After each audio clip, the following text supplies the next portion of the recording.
13페이지 할 차례죠. 13페이지. 저번 시간에 상생, 상극하는 거는 다 기본적으로 설명했죠. 상생하고 상극하는 거. 이거 상생이라는 게 뜻하고, 서로 도와주는, 거들어주는 작용을 한다. 그 다음에, 기억이 안 나시는 분 있습니까? 집에 가자마자 팍 던져놓고 바로 보딱 들고 전혀 새롭죠? 오행끼리는 어떻다고 서로가 이렇게 다니는 어떤 길이 있는데 이것이 흡사 뭐하고 같다고 서로가 서로를 놓아주는 것 같은 효과를 가지고 서로를 어떻게 한다고 밀고 당기고 하면서 도와주더라는 거죠. 뒤에 가면 진도가 많이 나가면 이제 나옵니다만은 요 놈도 뭡니까? 목도 수를 거드는 작용이 뒤에 나옵니다. 뒤에 나오게 되고 수도 금을 거드는 작용 나오고 금도 토를 거드는 작용 나오고 아무튼 서로 있다고 나아주는 것과 같은 관계가 설정된다는 것이 상생설이죠. 그 다음에 상극은 뭐라고 대표끼리 어떻게 한다고 제어한다는 이거 여기에 항상 염두 두십시오. 제어가 잘 되면 어떻다고 제어가 잘 되면 시소처럼 어떻게 조화로운 운동성이 발생한다는 거죠. 이렇게 금이 요만큼인데 목도 요만큼이면 밀고 당기고 아주 조화로워진다는 거죠. 이게. 근데 요게 대부분 어떻다고 치우쳐져 있어서 실제로는 문제가 된다 하는 거죠. 상생하고 상극설에서. 상생이 대체로 좋다 이렇게 생각하기 쉬운데 뒷날에 실제로 이제 글자와 글자 사이의 관계를 의미하는 것이지 이것이 좋다라는 뜻은 아니에요. 좋다라는 개념이 아니고 또 글자와 글자 사이의 관계가 이렇게 설정된다. 뒷날에 이제 육친까지 이제 발전해가지고 상생설을 공부하는 어떤 세월호인데요. 이 상생이라는 것이 오히려 더 멍을 들이는 게 뭐더 많다. 멍 압니까? 멍 돌려놔. 돌려놔라고. 수가 목을 생하는 게 대체로 좋다 이렇게 우리가 이해를 하고 공부를 하는데 수가 뭐냐면 엄마와 같다는 거예요. 엄마, 그죠? 엄마와 같아서 목의 원래 기운을 길러주는 작용하는데 엄마가 아기를 이렇게 목이 어릴 때는 어떻다고 해요? 목이 수의 도움을 받아서 보조를 받을 필요가 있지만 목이 장성에 어른이 되면 어떻게 돼요? 어른이 되어서도 어머니에게 도움을 받는다면 오히려 행동에 불편함이 더 많이 발생하겠죠. 행동에 불편함이 더 많이 발생하니까 도리어 이것이 이제 멍들이는 거죠. 돌려놓으려니까 돌릴 수도 없고 그래서 뒤에 이제 실제 해석에서는 도리어 이 상생적인 요소가 도리어 고달픈다. 근데 상생이라는 것은 끝까지 그 오행이 가려고 하는 방향성이에요, 이게. 그래서 뭐에 멍들고 준 사람은 줘서 내가 우째 키웠는데 있는 거 없는 거 다 줘가며 키웠는데 가지마. 제발 일하지 좀 마소, 엄마. 낳아줘서 좀. 이런 식으로 서로가 멍드는 것이 생의 관계다. 뒷날 해석할 때는. 아무튼 생이라는 것은 뭡니까? 그 오행이 끝까지 갖는 그 속성이다. 그러니까 70노가 어떤다고 50 아들 보고 출근할 때 길 조심, 차 조심 하라죠. 그래서 이게 참, 이 육친 관계로 가면 결국 서로가 서로를 멍들이는 관계로 간다. 자, 여기서 해석은 뭡니까? 글자 뜻하고는 다르게 차이점이 있다. 이걸 머릿속에 정리를 해두세요. 그 다음에 극이라는 글자 모양이 뭡니까? 예, 이긴다라는 그 글자 자체의 의미는 좋지 못하지만 이것이 어떻다고 예. 함으로써 결국 뭘 가지도록 예, 조화. 예, 조화를 가지도록 하는 인자가 된다는 거죠. 이게 상극이 없으면 예, 조화가 안 된다는 거죠. 예? 조화가 안 된다. 활동력이 있는 것, 활동성 이런 것 전부 다 뭐가 예? 두 가지 오행이 섞여 있다 했죠. 예? 두 가지 오행이 섞여 있다. 그래서 두 가지 오행이 잘 섞여 있을 때 예, 전에 그 그림을 그랬었죠. 그 자동차 엔진이 어떻다고 예. 요 안에 뭐가 불기운이 있어서 튀어나가려고 할 때 그걸 잡아주는 게 뭐라고 해요? 밖에서는 금이 잡아주는 거죠, 그죠? 잡아줌으로써 이 힘이 어디로 해? 확 없어지지 아니하고 어떤 동력으로서 힘을 발휘하는 거죠. 그래서 살아 움직이는 것은 전부 다 두 가지가 있다. 그럼 사람은 어떨 것 같아요? 사람도 당연히 반대편 요소가 있겠죠. 반대편 요소가 있을 것이다. 답은 못 내리겠지만 반대편 요소가 있을 것이다. 이렇게만 일단 생각해 두세요. 자, 그 다음에 이제 사주학에서 제일 자주 쓰여지는 그 글자로서 천간하고 지지하고 지지 요소 중에서 오늘 이제 천간하고 지지 요소 문자만 오늘 익히면 됩니다. 글자 자체의 뜻까지는 지금 일일이 다 아니고 다시 다루게 되니까 목화토금수라고 하는 그 밑에 그 표에 친절하게 나와 있죠. 거기에 뭐라고 했습니까? 목의 성질이 뭡니까? 요래 뽁 하고 올라오는 거랬죠, 그죠? 올라갔다가 확 펼쳐지는 거죠. 그 다음에 화, 금, 수. 요 정도를 이렇게 기준으로 보면 되죠. 다시 또 그죠? 목화, 금, 수에서 요 올라가는 성질을 가진 놈에도 어떻다고 바로 올라가는 놈이 있고 벌어지는 놈이 있더라는 거죠. 벌어지는 성질을 가지면서 가는 게 있는데 바로 톡 튀어 올라가는 성질을 가진 놈을 갑. 그 다음에 옆으로 번질르는 성질을 가지고 있는 놈이 을. 그래서 요 놈은 양적이고 요 놈은 조금 음적이다. 뭐 이렇게만 일단 머리에 정의를 해 두십시오. 그 다음에 불도 어떻다고 활짝 솟아오르는 성질이 강한 놈이 있고 옆으로 번지는 성질이 강한 놈이 있더라. 그거를 뭐라고 병하고 정하고. 그다음 토도 어떻다고 붕 떠가 펼쳐져 가지고 자꾸 티 나가려는 경향성이 강한 놈이 어떻다고 무. 그 다음에 튀어나가려는 성질을 잡아 당기려는 성질이 강한 놈이 어떻다고 기. 그 다음에 금은 어떻다고 천천히 잡아 당기는 놈이 있는 반면에 팍 떨어지게 하는 놈이 있더라 이거죠. 그래서 천천히 잡아 당기는 놈을 경, 확 떨어지게 하는 놈을 신. 수에는 어떻다고 막 밑으로 내려가려고만 하는 놈이 있고 그 자리에서 머물러 가지고 튕겨져 올라가는 힘이 발생하는 오행적으로 수가 있더라. 그게 뭐라고 임하고 개하고 이렇게 있더라는 거죠. 오늘 그냥 문자만 익히세요. 글자 자체의 많은 뜻은 일부러 그렇게 안 익히셔도 됩니다.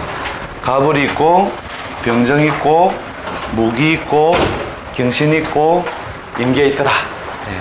그래 보시면 됩니다. 자, 글자만 요거는 외워야 됩니다. 요거는 갑을 병정 무기 경신 임계는 외워야 됩니다. 이걸 끝까지 안 외우고 가시려면 표를 보면서 찾으면 되는데 요 글자들은 외워두는 게 좋습니다. 갑을 병정 무기 경신 임계. 요거는 이해만 가지고 되는 게 아니고 문자 가장 자주 사용되는 문자니까 요 글자들은 읽으십시오. 조금만 부지런하면 다 외울 수 있죠.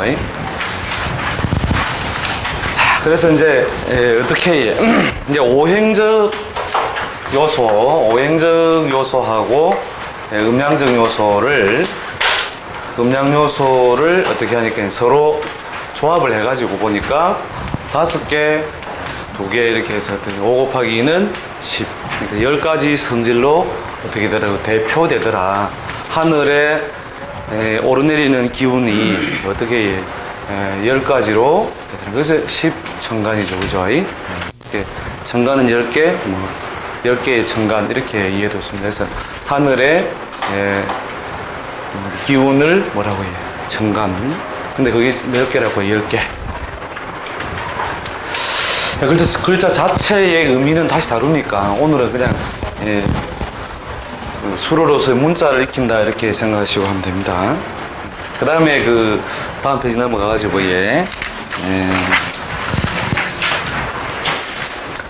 지지 12계절 하는 거예요. 12계절. 자, 땅에는 어떻다고 12개가 있더라 이거죠. 12개. 12 지지. 그러니까 요서 이렇게 딱 하면 하늘과 땅의 기운이 교차하는데 요래 놓은 걸 가지고 어떤 거예요? 요 놈이 뭡니까? 땅의 그 모양을 드러내는 것이 지다 이렇게 보면 되죠. 12지. 땅에 12 막 가지다 이렇게 생각하면 됩니다. 나무 목자 붙이면은 연하게 가지지자죠, 그죠? 가지. 이렇게 땅으로 내려와서 드러나는 기운이 몇 개? 12개더라. 12개입니까 하는 건 뒤에 친절하게 또 다시 다룹니다. 오늘은 문자만 눈에 익히는 걸로서 목표를 삼겠습니다. 자부터 어떻다고 해요? 축, 인, 묘, 진, 사, 오, 미, 신유, 술해. 자, 이렇게 12개가 있다. 12개. 그래서 이 글자 자체가 갖는 뜻이나 의미를 지금 이제 다 익히시는 것보다 요렇게 있구나. 12개가 있다. 요까지만 일단 머릿속에 담아두시고, 대체로 이 지지들이 어떠한 성질에서 나왔느냐 정도만 익혀두십시오. 음력으로는 11월. 지자자가 지자자 음력으로는 11월. 그 다음에 시작을 대체로 의미하는 거죠, 그죠? 시작. 그러니까 계절의 시작도 지지의 시작이 지자자부터 된다. 그 다음에 음력으로 12월. 그 다음에 두 번째 지지가 되죠. 축이 두 번째 지지. 그 다음 이는 뭡니까? 세 번째. 음력으로는 정월 딱 봅니다. 정월. 와, 여기서부터 1월이 않겠느냐 하는 거는 또 뒤에 지지의 성질을 다룰 때 다시 한번 알아보겠습니다. 공부를 하시는 분들은 뭐 이게 다 알고 계시니까 조금 지겨울 건데, 위치로는 네 번째, 계절로는 어떻다고 해요? 음력으로 2월달. 그럼 지는 음력 3월, 사는 음력 4월. 오는 5월, 미는 6월, 시는 7월, 유는 8월, 그 다음에 9월, 10월 이렇게 돼요. 순서로는 5, 6, 7, 8, 9, 10, 11, 12. 12번째가 해에서 끝나죠. 해에서 끝난다.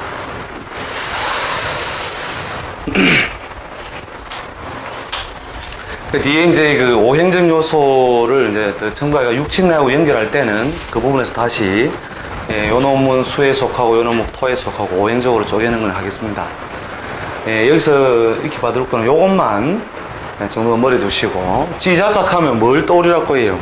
찌? 찌를 떠올려도 되긴 됩니다, 찌. 찌를 떠올려가지고 찌 생긴 모양 아마 생각해도 되긴 돼요. 생긴 모양에서 해도 되는데 뭘 합니까? 그 제목에서 제가 그 크게 그 전제를 하듯이 계절. 자월의 속성은 어떻다고? 동짓달의 속성과 같구나. 그러니 동지는 어떻게 해요? 밤이 가장 긴 때죠, 그죠? 밤이 가장 길다. 밤이 가장 길어서 어떻다고? 음이 가장 밖으로 충실하다. 밤이 기니까. 근데 요 중에서 뭐가 양기가 하나 발생하는, 동지를 기점으로 해가지고 이제 양이 이제 양이 늘어나는 쪽으로 가죠. 그래서 요 놈을 뭐라고 일양지체라 이래. 일양. 이게 일양인 줄 알았으면 그 다음 거는 미쓰리가 아니고 이양. 요거는 삼양. 그 다음에 사양. 그럼 공부할 것도 없죠. 이제 오양. 그 다음에 육양. 그 다음에 칠양. 칠양이 아니고, 자, 양이 어떻게 자축인묘진사까지 해서 어떻게 양운동을 했으면 다시 음운동이 시작되나요? 여기까지. 음운동. 그래서 오는 뭐예요? 일음. 그러니까 오에 뭐가 들어있죠? 하지가 들어있죠. 하지는 낮이 가장 길고, 하지를 지나서부터 어떻게 해요? 다시 음이 피어나기 시작하죠. 그래서 이름이 피어난다 해서 이름, 그 다음에 이음, 3, 4, 5, 유금. 유금이다. 이거 중요해요, 이거 중요한데 너무 쉽게 이 공짜로 이렇게 먹는 것 같아가지고. 근데 이거 시험에 나옵니다. 일양, 이양, 삼양, 사양, 오양, 이게 무슨 말이냐? 그 자연의 기운으로 치면은 이 동지가 어떻다고 그리고 주역의 계상으로 치면은 전부 다 밖이 음으로 쌓여 있다 이 말이죠. 음으로. 그런데 밑에 일양이 일어나는 거예요. 이렇게. 일양 밖은 다 음에 속하고 이제 양기가 뻑 튀어나오는 거죠. 뻑 올라오는 거. 그 다음에 뭐예요? 이것도 이제 거저 먹는 게 많죠. 오늘은 요람은 이양, 그죠? 그 다음에 이는 어떻게 돼요? 딱 이렇게 하면 그죠? 쉽죠? 이렇게 쭉 양이 강화돼 나가니까 어떻다. 그 다음에 그럼 사양, 그죠?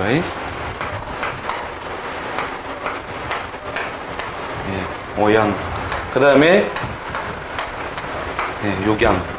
양이 밖으로 가득 하여 있는 모양이죠. 가여 있는 모양. 그러다가 어떻게 한다고 했더니 밑에서 음이 하나가 일어난 모양. 그 다음에 음이 밑에서 2개 드러난 모양. 그 다음에 3개가 드러난 모양. 그 다음에 4개가 드러난 모양. 그 다음에 하나 빼고 전부 다 음이 5개나 일어난 모양. 그 다음에 음으로서 이런 모양. 자, 그래서 자연에서의 기운의 변화, 음양의 변화하는 것이 어떻다고 밖이 음이 이렇게 놀고 있을 때, 양이 차츰차츰 어떻게 해요? 강화되면서 변화가 왔다가 다시 어떻다고 양기가 물론 쇠퇴해 간다고 볼 수도 있고 음기가 일어난다고 볼 수도 있겠죠, 그죠? 요렇게 어떤 계절 변화에 따라서 변해져 나간다는 거죠. 자, 요거는 이제 문자화 해 놓으니까 어찌 보면 이해가 더 쉬울 것 같고 어찌 보면 더 어려울 것 같죠, 그죠? 자, 그 동짓달은 뭡니까? 밖이 다 추분데 안에서 양기가 막 일어나는 것과 같다. 그 다음에 섣달은 어떻다고 양이 2개 형성되어 있어서 이제 밖은 더 기후상으로는 더 춥죠, 섣달이. 그랬다가 요 인하고 신에 이르러서 그 삼양삼음 위치가 바뀌어 있죠, 그죠? 요 놈하고 인하고 신하고가 뒤집으면 모양이 물론 다른 것도 다 뒤집은 모양 같습니다만은, 예, 삼양삼음. 여기에 이제 예, 음양이 서로 딱 개수가 맞는 거죠, 그죠? 여기서부터 어떻다고요? 조화를 부려나가기 시작하는 거예요. 이게 음양이 능이 짝지을 만한 모양일 때 조화라는 것이 이루어지는 것이다. 그래서 정월달이 되면 어떻게 돼요? 안으로는 튀어나가려는 양에 속하는 놈들이 딱 있고, 그 다음에 밖으로는 뭐예요? 보드마 이열나는 음에 속하는 놈들이 3개 있으니까 이때부터 뭐가 일어난다고? 제대로 된 활동력이 생긴다는 거예요. 아까 그 시소 이야기했죠? 시소. 예, 반대편 기운이 서로 조화를 가지는 수준일 때, 조화를 가지할 때, 야는 내리가작하고 야는 올라가작하는 성질을 가진 놈 반대편이 서로가 뭡니까? 이쪽 저쪽을 누르고 있을 때 움직임이 살짝만 건드려도 움직이죠, 그죠? 확실하게 기울어져 버리면 조화가 많이 이루어지지 않는다는 거죠. 자, 그래서 그 음력으로 정월 이때부터 조화를 부리기 시작해서 언제까지? 여태까지가 예, 주로 뭡니까? 이거는 뭡니까? 실질의 기운이고 현실 속에서 양운동은 임묘진 사오미. 이때 되면 막 요때 되면 깨구리가 뛴다 경칩, 그죠? 네, 깨구리가 뛴다 경칩. 요때부터 뛰기 시작해야 깨구리가 알 까고 뭐 하고 뭐 볼일 다 보고 이제 어떻게 한다고. 요때 되면은 이제 구부리는 운동이 활발히 일어나는 거죠. 음이 강화 밑에서 자꾸 차고 올라오니까. 요게 이제 계절상으로는 양운동, 어떻게 신이 넘었으면서부터 어디까지 축까지는 음운동으로 이렇게 가는 거죠. 자, 그래서 양운동, 음운동 하는 이건 머릿속에 담아두시고, 순서에 의해서는 자부터 양기가 어떻게 6개로 가득 채워지는 어떤 그런 모양이. 이것을 이제 이렇게 표현해야 되고, 이렇게 표현해야 되고, 그죠? 그러니까 이 말은 뭐, 일양은 무슨 말이에요? 음이 있다는 거죠, 그죠? 오음이 어디에? 밖에 있다는 거죠. 밖에 있다. 요거 뒤집어 놔진 게 어디 있어요? 여기 있죠, 그죠? 일양이 위에 있고, 음이 5개 채워진 거죠, 그죠? 5개 채워진 거. 그럼 요거는 뭡니까? 이양, 밖은 사음.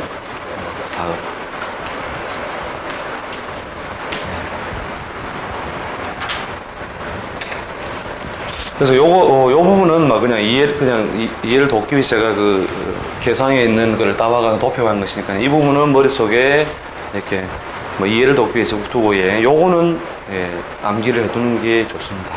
근데 외우는 것도 굉장히 어려운 건 아니죠. 자축 임묘진 해가 이렇게 손바닥까지 컨닝 페이퍼 만들면 되죠. 자축 임묘진 사.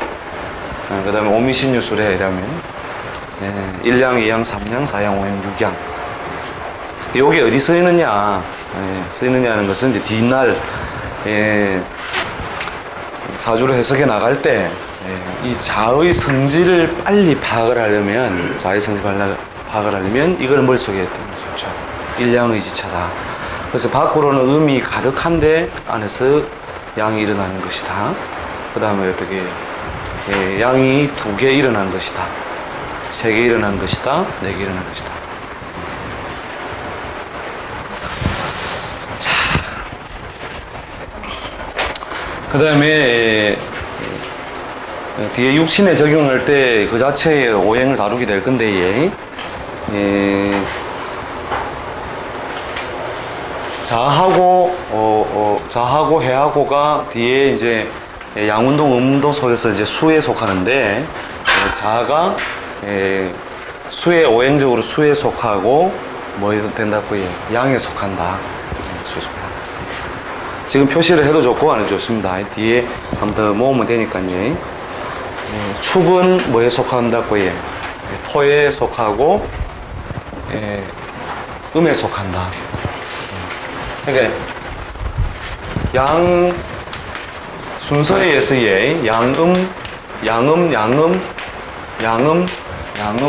양음 이렇게 되죠. 요놈은 수에 속하고, 축은 토에 속하고, 이는 목에 속하고, 묘는 목에 속하고, 지는 토에 속하고, 사화, 오화, 미토, 신금, 유금, 술토, 예수.